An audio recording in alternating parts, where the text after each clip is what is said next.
할렐루야. 오늘도 말씀 가운데 나오신 성도 여러분들을 주님의 이름으로 환영하고 축복합니다. 오늘 함께 보실 말씀은 시편 56편 말씀입니다. 시편 56편 1절에서 13절 말씀인데요.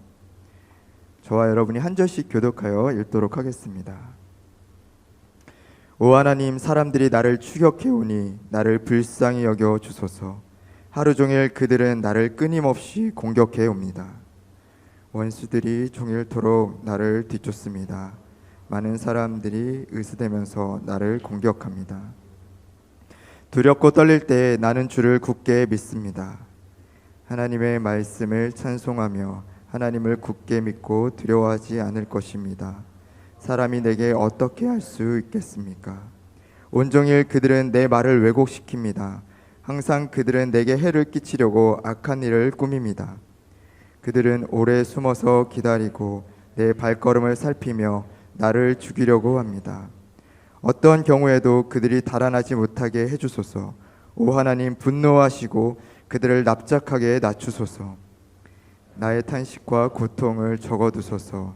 내 눈물을 주의 책에 기록해 두소서. 그것들이 주의 책에 없습니까? 내가 도와달라고 부르짖는 날에 내 원수들이 도망칠 것입니다. 그렇게 되면 나는 하나님이 내 편에 서 계신 줄 알 것입니다. 내가 하나님 안에서 하나님의 말씀을 찬양합니다. 내가 여호와 안에서 여호와의 말씀을 찬양합니다. 하나님을 굳게 믿습니다. 두려워하지 않을 것입니다. 사람이 나를 어떻게 하겠습니까? 오 하나님, 주께 한 서약을 기억합니다. 내가 주께 감사의 제물을 드리겠습니다. 함께 읽겠습니다. 왜냐하면 주께서 나를 죽음에서 건지셨고 넘어지지 않도록 나를 붙드셨기 때문입니다. 이제 나는 빛 가운데서 하나님이 보는 앞에서 걸어가겠습니다. 아멘. 함께 같이 기도하겠습니다. 하나님, 이 시간에 우리가 주의 말씀 앞에 섭니다.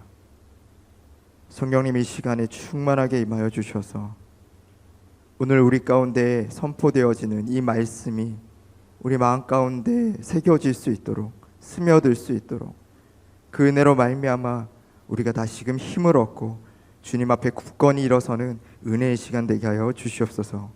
그렇게 역사실 주님을 찬양하며 예수님의 이름으로 기도드립니다. 아멘. 오늘 함께 보게 되는 이 시편 56편의 말씀은 다윗의 시입니다. 다윗의 시.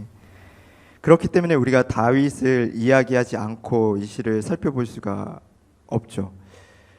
다윗은 골리앗을 물리친 뒤에 그 많은 백성들의 칭송을 받게 됩니다. 사울은 천천히요, 다윗은 만만이라. 이때부터 이 사울의 마음 가운데 시기와 질투와 어떤 자격지심과 여러 가지 오물들이 가득 차게 되면서 그때부터 다윗을 죽일 생각으로 가득 차게 됩니다. 그래서 자신의 딸을 주어서 사위로 삼겠다는 조건으로 이 다윗을 블레셋과의 전투에 내보내서 죽일 작정을 하죠. 그런데 이 사울의 계획과는 달리 이 다윗은 대승을 거두고 돌아오게 됩니다. 이 사울의 분노는 극에 달하기 시작을 해요. 그래서 그가 어떤 수를 쓰냐면 자신의 아들 요나단에게 명령을 하여서 다윗을 죽이라라고 이야기를 합니다. 하지만 요나단이 누구죠? 다윗을 사랑했던 사람이죠. 이 요나단은 아버지의 말에 따를 수가 없었습니다. 왜냐하면 자신이 보기에 이 다윗은 결코 잘못한 것이 없었기 때문이에요. 그래서 되려 아버지 사울을 설득하기 시작합니다. 이 아들 요나단의 설득에 사울이 잠시 정신을 차리는가 싶었어요. 근데 또다시 블레셋과의 전투가 일어났고 다윗은 그곳에 나아가서 대승을 거두고 돌아오자 그날 저녁에 이 사울의 마음에 악한 영이 가득 채워지면서 이 시기와 질투와 분노가 극에 달하고 점점 클라이막스로 치닫게 됩니다.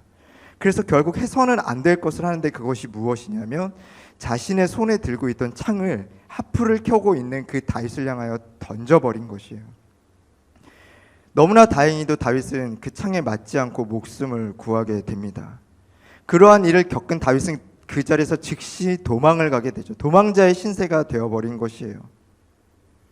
그래서 다윗은 집으로 도망가였는데 이 사울의 군대가 집까지 계속해서 쫓아오는 겁니다. 그래서 이 아내 미갈의 도움으로 다윗은 가까스로 이제 도망을 하게 되고, 도망하여 간 곳이 라마였는데 이 사울이 라마까지 쫓아오게 된 것이죠. 다윗은 그곳에서 다시 도망하여서 누구를 찾아가냐면 요나단을 찾아갑니다. 자신의 그 둘도 없는 중마고 요나단을 찾아가서 이렇게 얘기를 해요. 너의 아버지 사울 왕이 나를 죽이려 하고 있다. 요나단은 그것을 인정할 수가 없었습니다. 우리 아버지는 결코 그럴 뿐이 아니다. 그래서 다윗이 부탁을 하죠.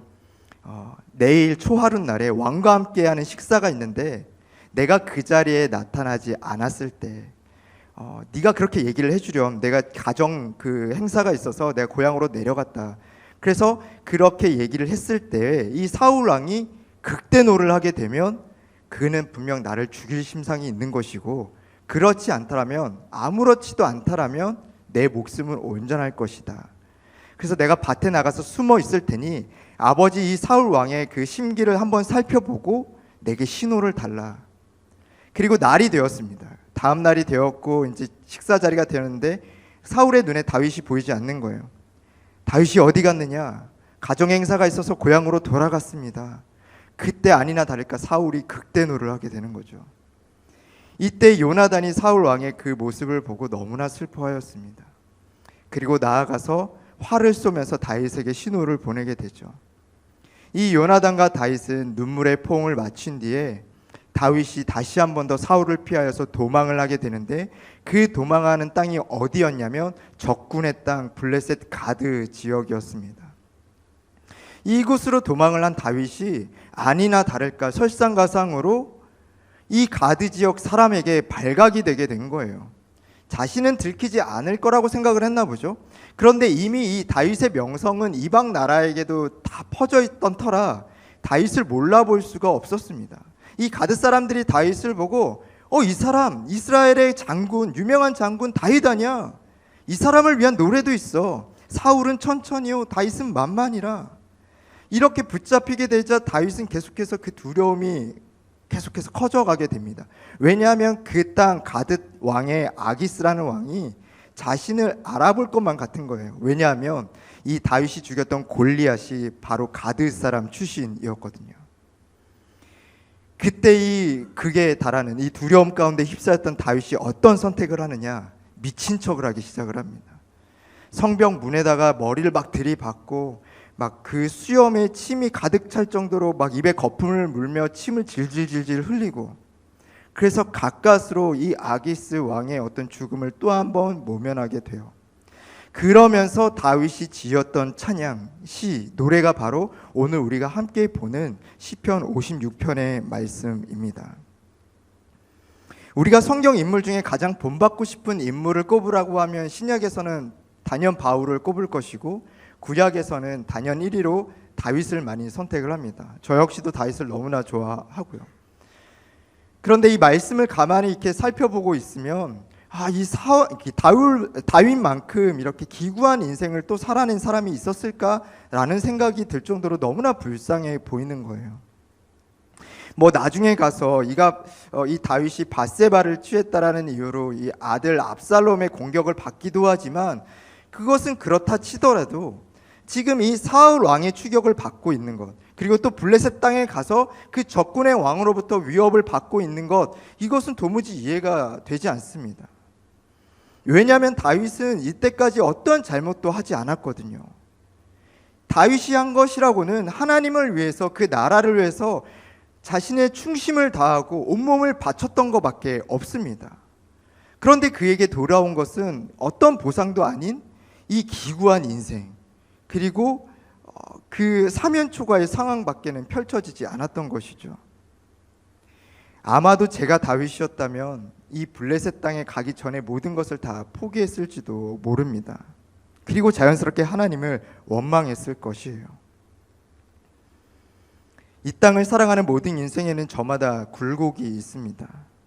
한치 앞을 알 수 없는 것이 사람의 인생이라고, 모든 것이 잘 풀릴 것만 같은 그때에 전혀 예상치도 못한 문제들이 터집니다.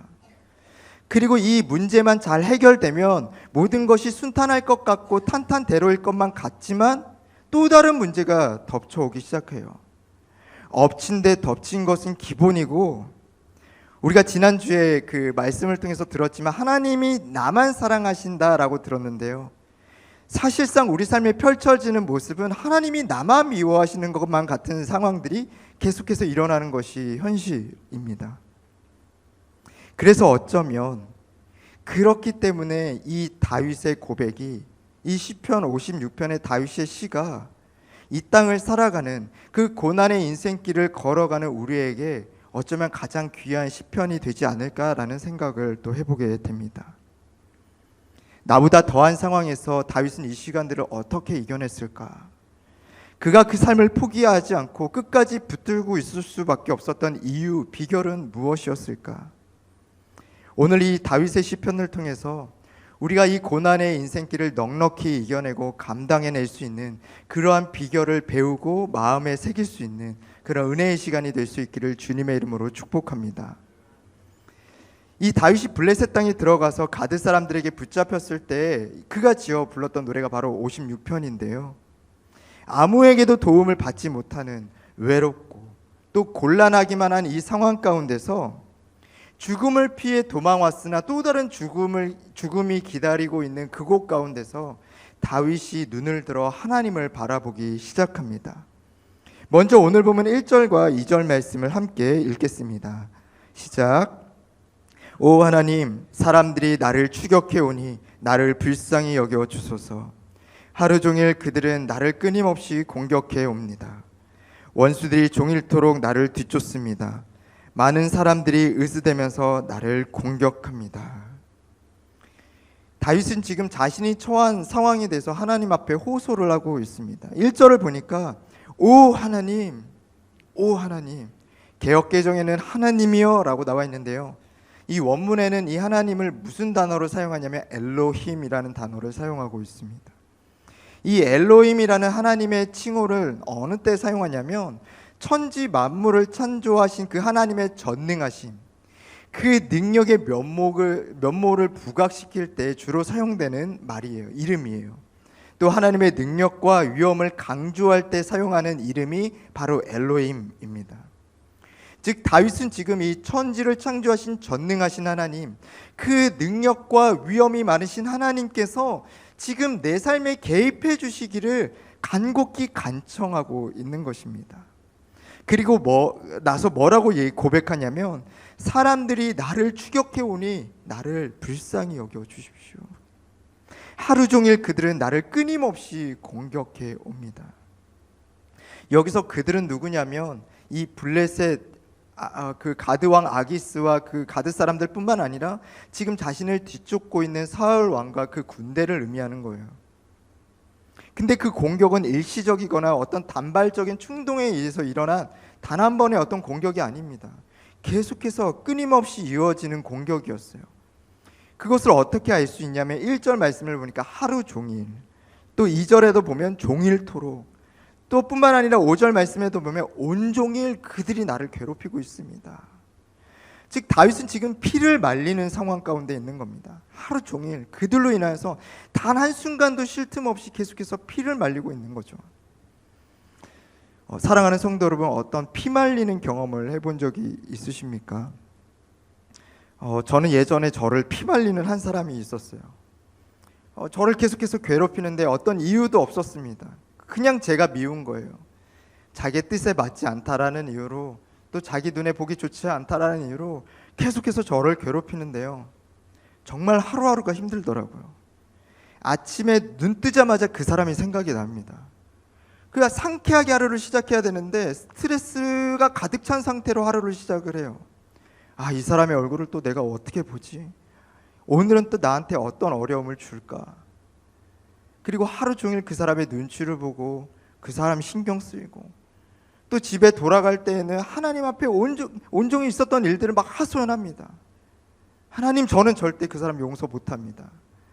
하나님이 저를 어떻게 보실지는 몰라도 저는 용서할 수 없습니다. 절대 불가능합니다. 그리고 나서 집에 돌아가서 자고, 제가 유일하게 그 사람을 생각하지 않았던 때가 언제였냐면 잠들었을 때예요. 잠들었을 때. 그때 빼고는 항상 그 사람 때문에 스트레스에 쌓여 있어서 거의 피를 말릴 정도로. 그래서 그때 어떤 그 저의 습관이, 태도가 지금까지도 조금 남아있는데, 그걸 뭐냐면 조금 스트레스를 받고 긴장하기 시작하면 하품이 쏟아질 듯이 나옵니다. 왜냐하면 몸이 기억하는 거예요. 너 지금 긴장하고 있구나, 너 지금 스트레스 받고 있구나, 그럼 너 빨리 자야 돼. 잠으로 그것을 이겨버려야 돼. 몸이 아는 거죠. 제가 어디로 도피를 해야 될지를요. 다윗이 지금 그런 상황인 겁니다. 그런데 저는 잠으로 도망갔지만 다윗은 그러지 않았다라는 거예요. 오늘 보면 3절에서 4절 말씀입니다. 우리 함께 읽어볼까요? 시작. 두렵고 떨릴 때에 나는 주를 굳게 믿습니다. 하나님의 말씀을 찬송하며 하나님을 굳게 믿고 두려워하지 않을 것입니다. 사람이 내게 어떻게 할 수 있겠습니까? 아멘. 사랑하는 성도 여러분, 다윗이 정말 대단하지 않습니까? 이래서 하나님이 그토록 다윗을 사랑하셨구나. 지금 이 상황에서 다윗이 하나님께 삿대질하며 원망을 퍼부어도 전혀 이상할 것이 없는 상황입니다. 그 누가 봐도 뭐라 할 수 없는, 그럴 수밖에 없는 상황이에요. 하나님, 이게 뭡니까? 내가 광야에서 양을 칠 때 나를 지켜주셨던 그 하나님은 도대체 어디에 계십니까? 당신은 나를 버리셨습니까? 이제는 나 따위 것은 신경 쓰지도 않으십니까? 사무엘 선지자를 통해서 기름까지 부으셨으면서 왕이 되기는커녕 지금 이 상황은 도대체 무슨 상황입니까? 이게 무엇입니까?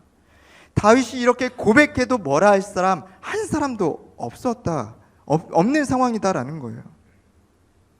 그런데 다윗의 고백은 달랐다라는 겁니다. 내가 두렵고 떨릴 때에 나는 주를 굳게 믿습니다. 아주 두렵고 불안한 상황이지만 그러하더라도 나는 주님만 굳게 붙잡겠습니다. 다윗이 어떻게 이런 고백을 할 수 있었을까요? 그러한 상황에서 원망을 해도 정당한 그러한 상황에서 어떻게 이런 고백을 할 수 있었을까요? 마틴 루터가 이런 말을 남겼습니다. 믿음은 살아있고 흔들림 없는 확신이며 하나님의 은혜에 대한 믿음으로 그것을 위해 1000번이라도 죽을 수 있을 정도로 강력한 확신이다. 무슨 말이죠? 내가 믿는 그것을 위해서라면 내가 목숨을 걸 수 있을 정도로 믿는 것이 진짜 믿음이다라는 거예요. 하나님께서 나를 포기하지 않으시고 지키시라는 확신, 그 확신을 위해서 내가 목숨을 내놓는다 할지라도 변함없이 신뢰할 수 있는 그것이 진짜 믿음이다. 이 믿음이 다윗 안에 있었다라는 것이죠. 지금 내가 처한 상황은 이러할지라도 하나님은 결코 나를 포기하지 않으셔. 하나님은 나를 버리실 분이 아니야. 그것을 위해서 내가 목숨을 1000번이라도 내놓는다 할지라도 나는 변함없이 그 하나님을 신뢰할 수 있어.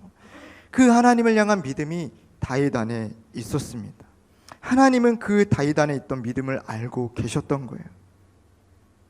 두렵고 떨릴 때, 그럴 때일수록 나는 주를 굳게 믿습니다. 하나님의 말씀을 찬송하며 하나님을 굳게 믿고 두려워하지 않을 것입니다. 한낱 이 사람이 내게 어떻게 할 수 있겠습니까? 다윗은 알고 있었습니다. 그리고 목숨을 걸 정도로 확신하고 있었습니다. 하나님이 반드시 자신을 구원해 주실 것이다 라는 것을요.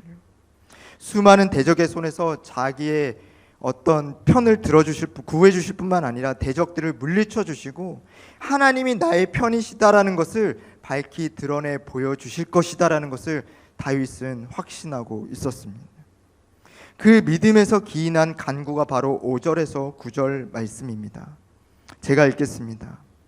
온종일 그들은 내 말을 왜곡시킵니다. 항상 그들은 내게 해를 끼치려고 악한 일을 꾸밉니다. 그들은 오래 숨어서 기다리고 내 발걸음을 살피며 나를 죽이려고 합니다. 어떤 경우에도 그들이 달아나지 못하게 해주소서. 오 하나님, 분노하시고 그들을 납작하게 낮추소서. 나의 탄식과 고통을 적어두소서. 내 눈물을 주의 책에 기록해 두소서. 그것들이 주의 책에 없습니까? 내가 도와달라고 부르짖는 날에 내 원수들이 도망칠 것입니다. 그렇게 되면 나는 하나님이 내 편에 서 계신 줄 알 것입니다. 아멘. 여기서 특이한 점이 하나가 있는데 바로 8절 후반절 말씀입니다.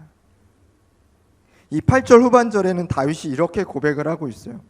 그것들이 주의 책에 없습니까? 여기서 다윗이 수사학적으로 지금 질문을 하고 있는, 하나님께 질문을 하고 있는 겁니다. 이 질문은 무슨 뜻이냐면 주의 책에 기록되어 있지 않습니까? 내가 그것을 압니다 라는 거예요. 알고 있습니다. 하나님의 책에 이 모든 것이 기록되어 있다라는 것을 나는 압니다. 무엇을요? 내 고통을요, 내 눈물, 내가 지금 겪어온 그 모든 시간들이 하나님 앞에 기록되어 있다라는 것을 나는 압니다 라고 고백하고 있는 거죠. 우리가 지난 주일의 말씀을 기억해 볼 때 하나님 어떠한 분이시죠? 하나님은 나만 사랑하시는 분이세요. 그 질투가 하늘에 미치기까지 하나님은 나만 사랑하시는 분이십니다. 제가 그 말씀을 들을 때요, 제가 밭에 심기어진 그 보화의 비유, 그 천국 비유가 새롭게 깨달아지더라고요. 천국은 마치 밭에 심겨진 보화와 같아서 그것을 발견한 사람이 그것을 얻기 위해 자신의 모든 소유를 팔아 그 밭을 사는 것처럼 하나님에게 있어서 천국은 바로 나구나. 하나님에게 있어서 천국은 바로 우리구나. 자신이 가진 그 모든 것을 다 팔지언정 반드시 소유하고 싶은 그것, 그 천국은 바로 우리였구나. 그래서 자신이 가장 사랑하는 독생자 아들 예수 그리스도를 우리를 위해 내어주셨구나.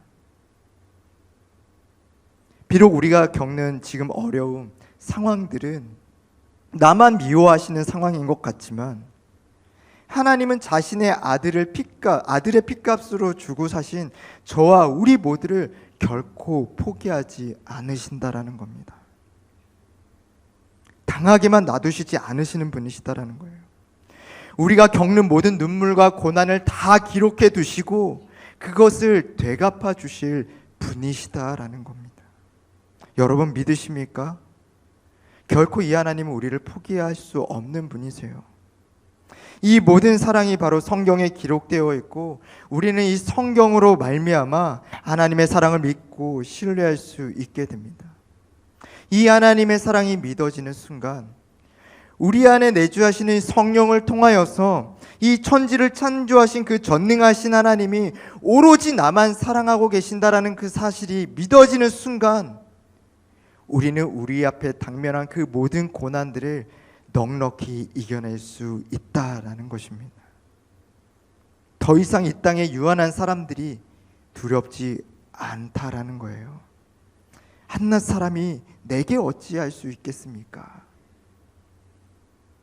다윗은 지금 자신이 처한 형편과 환경을 뛰어넘어서 놀라운 구원의 역사를 이루실 그 하나님을 기대하며 그 하나님을 향한 신뢰로 말미암아 지금 자신 마음에 가득 찬 두려움을 밀어내고 있는, 기대로 가득 채움으로 그 두려움을 떨쳐내버리고 있는 겁니다. 그래서 다윗이 다시 고백하죠. 오늘 본문 10절에서 12절 말씀입니다. 내가 하나님 안에서 하나님의 말씀을 찬양합니다. 내가 여호와 안에서 여호와의 말씀을 찬양합니다. 하나님을 굳게 믿습니다. 두려워하지 않을 것입니다. 사람이 나를 어떻게 하겠습니까? 오 하나님, 주께 한 서약을 기억합니다. 내가 주께 감사의 제물을 드리겠습니다. 아멘. 다윗이 반복해서 고백합니다. 하나님 안에서, 여호와 안에서 하나님의 말씀을 찬양합니다. 여호와의 말씀을 찬양합니다. 이미 다윗의 마음 안에는 이 하나님을 향한 기대와 확신이 가득 들어차 있습니다. 12절 말씀을 보니까요, 오 하나님, 주께 한 서약을 기억합니다 라고 다윗이 고백을 해요. 이 서약은 원문에 보면 복수 형태로 쓰여 있어서요, 서약들입니다. 이 서약들은 무엇이냐? 내가 하나님 앞에 약속한 그 모든 것들, 하나님, 제가 주님의 영광을 위해서, 내가 하나님을 위해서 이것도 하고 이것도 하고 이것도 하겠습니다. 그런데 갑자기 다윗이 왜 이러한 때, 이런 그 두려움과 떨림이 가득한 때 이 서약을 기억하는 걸까요?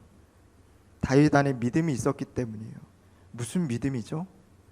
나의 스토리는 여기서 끝나지 않을 것이다 라는 확신 때문에, 나는 여기서 죽지 않는다라는 확신 때문이에요. 그렇기 때문에 비록 나는 지금 죽을 상황에 처해 있지만 다윗은 미래를 보고 있었습니다.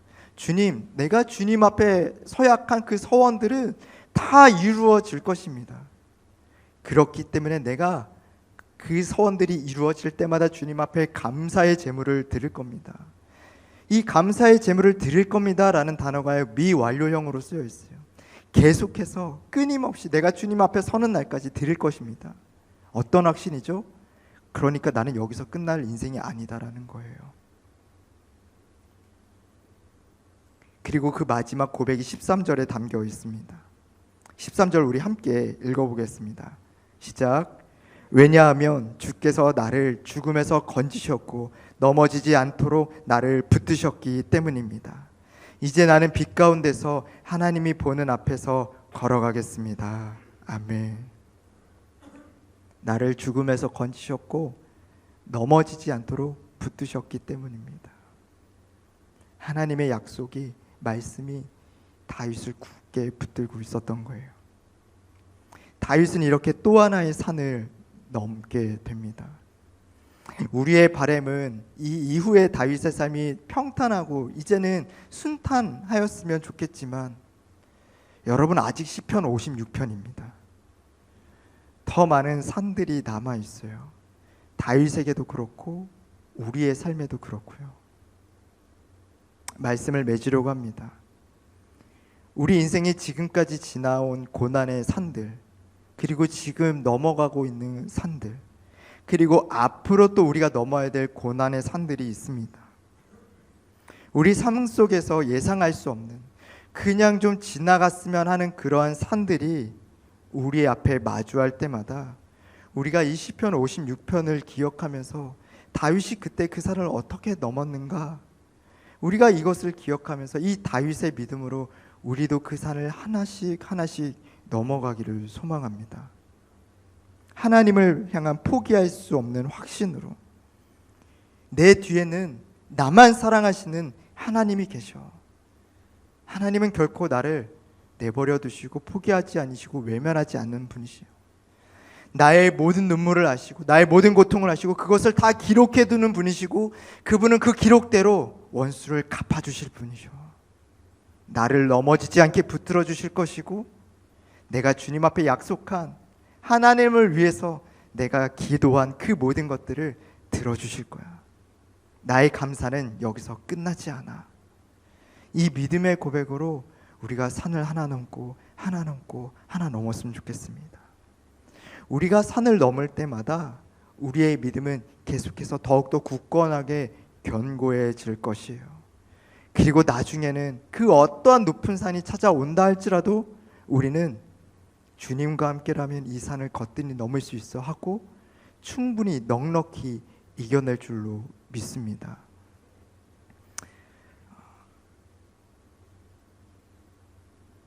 우리가 고난이 올 때 중요한 것 한 가지는 하나님의 말씀으로 찬양하는 것이에요. 우리의 믿음이 견고해질 수 있는 찬스입니다. 고난이 다가올 때 이 다윗이 고백했던 것처럼 다시 뭐라고 얘기하죠? 내가 하나님의 말씀을 찬양합니다. 다윗은 하나님의 말씀, 약속을 기억하고 있었던 거죠. 우리가 고난이 올 때마다 늘 주의 말씀 앞에 머물러서 이 약속의 말씀을 가지고 찬양하고 찬양하고 찬송하고, 그 찬양의 힘으로 하나님이 주시는 기대와 확신으로 두려움을 몰아내고 우리의 삶을 넉넉히 이겨낼 수 있습니다. 그런 말이 있어요. 바람이 거셀수록 비행은 신이 난다. 독수리에게는. 사랑하는 성도 여러분, 우리 삶의 고난이 닥칠 때마다 늘 좌절하고 낭망하고 실패하고 원망할 것이 아니라 그것을 주님과 한 걸음 한 걸음 넘어가면서 나중에는 그 고난이 하나님과 정말 신나게 비행할 수 있는 그런 아름다운 여정이 될 수 있었으면 좋겠습니다. 그런 저와 허브의 모든 성도님들 될 수 있기를 주님의 이름으로 축복합니다.